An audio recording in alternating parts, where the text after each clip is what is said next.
Welcome to the Economist in Your Ear podcast. Today we're digging into something pretty significant. The Economist's latest leader. It's called Trumponomics 2.0 will erode the foundations of America's prosperity. Yeah, a really strong title. Absolutely. And right at the heart of it is this big, beautiful bill, the BBB. Now, The Economist, they lay out a pretty challenging view of where this bill might take the U.S. economy. But for you, our listener, we want to do more than just summarize. Our mission here is really to give you that shortcut, the nuanced understanding, help you see the whole picture. Exactly. This isn't just about taking claims at face value. We are going to unpack The Economist's main points for sure. Right. But just as important, we'll take a critical look at the assumptions they're making, how they frame things, maybe even what they've left out. And we'll pull in some other research, some independent stuff to give you that fuller, more complex perspective. Yeah. The idea is to get you thinking critically about it all. Yeah, to prompt some deeper thought. It's quite a moment for this, isn't it? I mean, remember just back in April, after the tariffs, there was all this kind of optimism floating around. Yeah, talk of deals, not just trade wars. Exactly. And the S&P 500 hit a record high. You might have thought, okay, maybe things are looking up. But then, boom, this big, beautiful bill lands. And The Economist immediately frames it as this shadow over the economy. They suggest it's a symptom of longer-term damage. And they really don't hold back. No, they don't. They end up calling it, and this is a direct quote, bonkers. Bonkers is definitely a strong choice of word. It really signals just how concerned they are, especially, I think, about the fiscal side of things. Okay, so let's start right there then. The fiscal picture. The Economist kicks off its critique with this idea of debt déjà vu. Right. They argue the BBB isn't just adding to a problem, it's turning a tricky fiscal situation into, a full-blown crisis.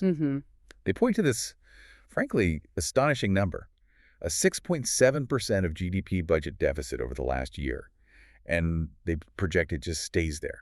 Stays that high, yeah. Which, they say, pushes the country's debt-to-GDP ratio, the total debt versus the size of the economy, past the World War II peak, past 106% by 2027. A historic high, yeah. And they're very clear, the money from tariffs.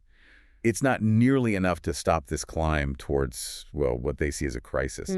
So what does the other data show? What are the real immediate implications here? Well, it's interesting. The core data, from places like the CBO, the Congressional Budget Office, it largely supports The Economist's general direction. Okay. The CBO projects this big, beautiful bill will add, get this, $4.6 trillion to deficits just between 2025 and 2035. Wow, trillion. Yeah, and that pushes the average annual shortfall to around 7% of GDP, which, according to groups like the CRFB, the Committee for a Responsible Federal Budget, is basically double the deficit we were running before COVID. Double. Okay. So the debt path really is heading over 106% by 2027. It is. That track looks pretty solid, unfortunately. And that does put the U.S. onto the IMF's watch list, the International Monetary Fund. They have a list for debt vulnerability. We're on it. Okay. Hearing that, it sounds like, the fiscal emergency, like a ticking time bomb, right? But I'm guessing there's maybe a bit more nuance. There is, yeah. I mean, if you step back a bit, The Economist, while they're right on the overall trend, they kind of skim over a couple of, mitigating factors, you could say. Okay, like what? First, interest rates. Even with the 10-year Treasury yield around, 4.26%, the real cost of that debt, when you adjust for inflation, is actually pretty low, like around 1%, which is actually below the average during the Clinton era, believe it or not. Really? Below the Clinton average? Yeah. So think about, inflation is kind of eating away at the real burden of the debt. It makes the true cost less painful than the headline numbers suggest. Okay, I see. And that, crucially, buys time. It buys valuable time for, gradual adjustments. It gives Congress more breathing room than maybe just a few months. That does shift the perspective, doesn't it? It suggests the immediate pressure isn't quite like falling off a cliff tomorrow. Yeah. Okay, what's the other factor? The other one is, demographics, basically immigration. Post-COVID, immigration's been running pretty high, about 1.4% of the U.S. population per year. Now, but if that continues, it gives a real boost to the labor force. More workers, bigger economy. Exactly. And that kind of population-driven growth, it could actually shave off maybe 30 basis points, that's 0.3% off the debt ratio by 2035. Oh, okay. So while The Economist is kind of dismissive of general growth hopes fixing this. Right, the growth fairy idea. Yeah, this isn't just wishful thinking. This is potentially a genuine structural improvement from population growth. So the nuanced verdict here is, it's not just about the scary numbers, it's about the timeline, maybe. The situation is unsustainable, yes, but the fuse is longer. Exactly. It's more like a chronic condition needing management, not necessarily an immediate heart attack. The fuse is probably measured in years, not months. And understanding that timeline is crucial for you, the listener. It means there's scope, theoretically, for Congress to make deals, trade phase-outs for actual structural reforms, instead of just hitting an imminent wall. Right. It's urgent, absolutely. It needs addressing. But maybe not the kind of thing that triggers an immediate bond market meltdown tomorrow, like some might fear. Okay, that clarifies the debt picture quite a bit. Let's move to the next big point from The Economist. This one hits closer to home for a lot of people, welfare programs. They call it belt-tightening in the wrong place. Their argument is that the bill is regressive. It cuts Medicaid, that's health insurance for lower-income folks, while at the same time giving pensioners new tax deductions. Yeah, that contrast is pretty stark. And they forecast almost 12 million more people becoming uninsured by 2034, largely because of things they call work rule paperwork and these 6-month recertifications. Administrative hurdles, basically. Right. Burdensome stuff that historically doesn't actually boost employment much. It just ends up kicking eligible people off their coverage. And that CBO number, the 12 million losing insurance, that certainly drives home the human cost. It's a huge number. And, the outrage you hear from The Economist seems pretty fair on that front. I sense a butt coming. Well, yeah. The leader, while highlighting that human cost, it does tend to downplay a key fiscal reality here, which is that Medicaid's cost per person has shot up dramatically, like 53% in just a decade. 53%? Wow. Yeah. That's triple the pace of Social Security's cost growth. Triple! So this rapid cost increase is a massive and often kind of overlooked driver of the long-term budget problems in healthcare. Okay, so the outrage about cutting Medicaid is understandable, especially the way it's done. But the underlying costs of the program itself are also a huge issue that needs facing. That's the complexity, yeah. I mean, if you think purely fiscally, rebalancing support towards, say, means-tested help for the elderly could make sense given how fast Medicaid costs are rising. Right. The problem is, as The Economist correctly points out, the big, beautiful bill doesn't actually do that rebalancing. It cuts Medicaid, but doesn't really shift resources effectively elsewhere. I see. So, yeah, the outrage is valid, but the framing of why healthcare costs are such a long-run challenge, that feels, to me at least, a bit incomplete in the leader. It's not just about who gets benefits, but the escalating price tag of those benefits. Got it. Okay, let's pivot now to claims 3 and 4. Clean energy and economic growth. Here again, The Economist uses strong language, calling the repeal of the clean energy tax credits, the ones from Biden's IRA, the Inflation Reduction Act, calling that repeal foolish.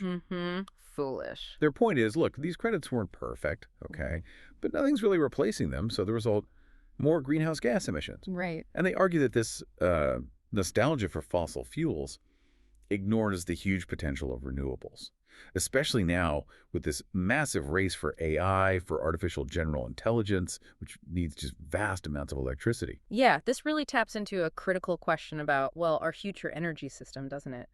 And the data backs up the emissions concern.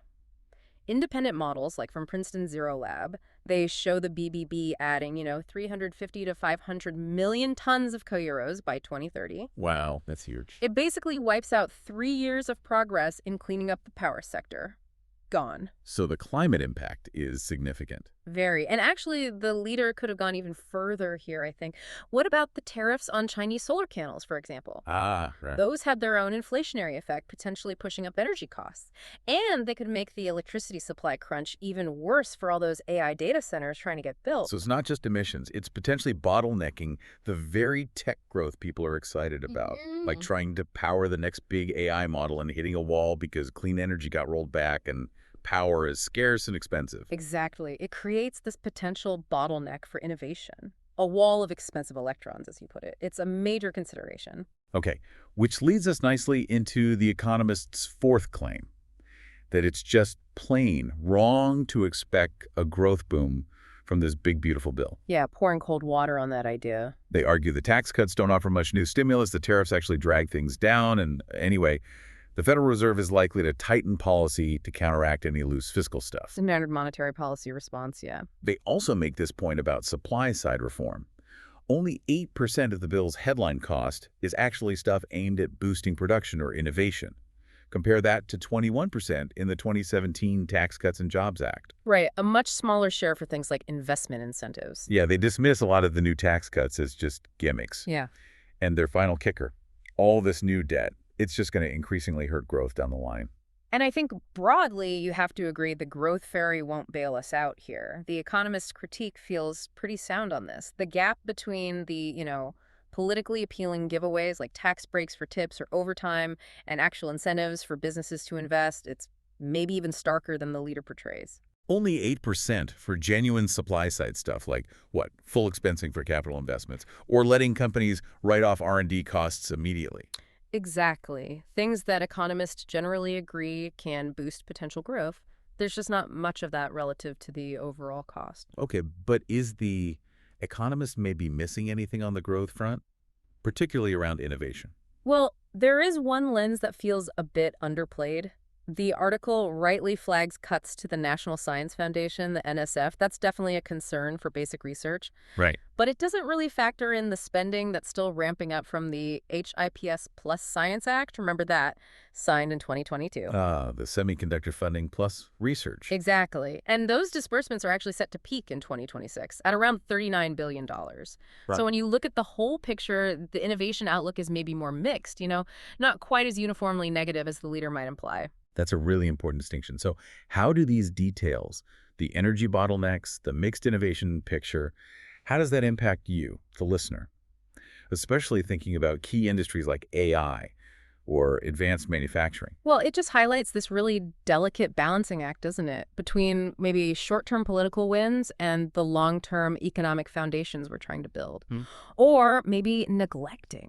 Yeah. If grid expansion stalls because we roll back clean energy supports, then yeah, those AI and manufacturing booms that politicians love to talk about, they could literally hit that wall of expensive electrons we mentioned. Right. So for you, as someone trying to understand this, you need to see that these legislative choices have really complex knock-on effects. They impact energy costs, tech development, investment decisions, often in ways that aren't immediately obvious. And speaking of legislative choices, let's talk process. The Economist's fifth claim targets how the BBB passed, using reconciliation needing only 51 Senate votes, dodging the usual 60-vote filibuster threshold. They say this reveals America's creeping dysfunction, that it leads to poor scrutiny, less deliberation, and more pork special interest goodies tucked inside. Look, the point that process failure equals policy failure often holds true. Rush bills passed on party lines often aren't great policy. That's fair. But let's be clear. This ram through, using reconciliation, it's become, sadly, a bipartisan disease. Good point. We have to remember, the Democrats use the exact same process for their Inflation Reduction Act. So blaming the process solely on one party misses the bigger picture. It's a tool both sides now readily use when they have unified control. And the article doesn't really talk about potential fixes for that dysfunction. No, not really. It flags the problem, but doesn't delve into structural reforms. Things like maybe biennial budgeting, planning the budget for 2 years at a time to force longer-term thinking, or strengthening committee rules to force more actual debate and amendment, or maybe even creating a whole separate legislative track for complex things like health entitlements requiring more consensus. None of that discussion is really in the leader. That feels like a significant gap, pointing to a deeper systemic problem beyond just this one bill. Okay, stepping back even further, what other big picture perspective maybe got missed or underplayed in the Economist's analysis? Well, a few things come to mind. First, what I'd call tariff legality risk. Meaning the way these tariffs are sometimes implemented relies on, shall we say, creative uses of presidential emergency powers. The courts could actually strike that down. Seriously? Yeah, and if they did, poof, a massive chunk of the revenue projected to pay for the big, beautiful bill, maybe $1 trillion, could just vanish. Overnight. Whoa. The Economist mentions that tariff revenue helps offset the cost, sure, but it completely ignores how fragile that legal basis might be. That's a huge potential fiscal hole they didn't really explore. So the funding source itself is potentially shaky. That's a massive gamble. Okay, what else? Then there's the bond market context. Think about how markets reacted. U.S. Treasury yields went up maybe 10 basis points after the BBB passed. Okay, not great, but Right. compare that to the UK's mini-budget fiasco under Liz Truss, remember that. Their government bond yields gilts spiked by 45 basis points. Much more dramatic. Right, that caused chaos. It did. The point is, America's status as the issuer of the world's reserve currency, it still gives the U.S. a cushion in financial markets. Policymakers could definitely squander that advantage, but they haven't quite lost it yet. Okay, so there's still a degree of global market tolerance or maybe inertia that perhaps softens the immediate blow compared to other countries. Doesn't excuse bad policy, but it's context. Exactly. It tempers the immediate crisis narrative a bit, though it certainly doesn't negate the long-term risks. Got it. Any other overlooked angles? One more. Political feedback loops. The leader doesn't really touch on how some of these policies might play out politically, even within the supporting party's coalition. For instance, those Medicaid work requirements. They could actually hit Republican-leaning red states pretty hard, potentially creating backlash there. Unintended consequences. Or think about the utility CEOs. They're already getting nervous about power price spikes if clean energy investment gets choked off. These are often Republican constituencies or aligned groups. Well, opposition might come from unexpected places. Could be. That kind of internal political dynamic is really absent from the leader. And for you listening, it's important to grasp that this bill doesn't exist in a vacuum. It's part of this wider pattern, this malaise maybe, and these often overlooked factors, legal risks, market context, political blowback, they all feed into the real-world outcome. Okay, so let's try and pull this all together. After digging into the economist's take and adding these other layers, what's our sort of critical bottom line on Trumponomics 2.0 and this big, beautiful bill? Well, to summarize, yes, absolutely. Trumponomics 2.0, as embodied in this bill, it does toss another log onto America's fiscal bonfire. No question. Right. It seems to trade away a potential edge in green technology for, well, hydrocarbon nostalgia. And it does appear to use Medicaid recipients as kind of budget ballast. Those are serious concerns, and The Economist is right to flag them forcefully. And this feels like the really crucial, but the erosion of America's economic foundations seems less about this one specific mega bill. Right. And more about this deeper, persistent refusal in Washington. Yeah. For both parties. Yeah. Let's stress that to epically align what we promise in entitlements, what we collect in taxes, and what we need for a coherent growth strategy over the long haul. Exactly. The BBB makes that gap wider, for sure.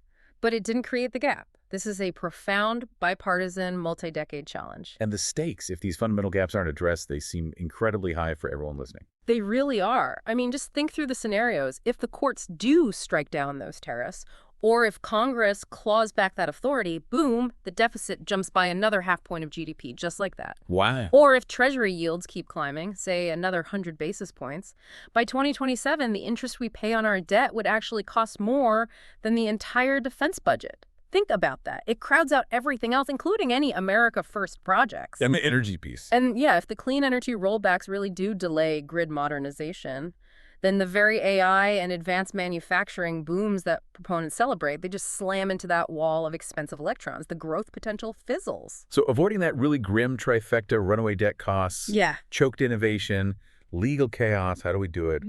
The background materials we looked at seem to suggest a path, but it's provocative because none of it is actually in the big, beautiful bill. Right. What's needed looks very different. Things like credible medium-term caps on primary deficit spending minus interest costs.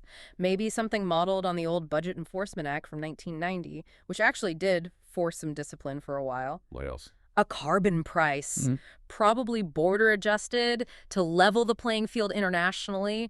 That would be way more efficient than clumsy tax credits and would reduce the political appeal of using tariffs just to grab revenue. And entitlements, the really tough one. Yeah.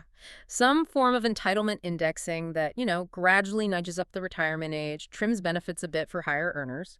But, and this is key, paired with safety net reforms that are genuinely pro-work, that help people connect to jobs, not just create paperwork that pushes them off benefits. Okay, so credible deficit caps, a carbon price, smarter entitlement reform. None of those are in the big, beautiful bill. Exactly, none of them. And until policies like that are seriously on the table, that word The Economist used on its cover, bonkers well, it starts to look less like hyperbole. And maybe more like prophecy. Yeah, something for all of us to keep reflecting on, because these dynamics shape our economic future in profound ways.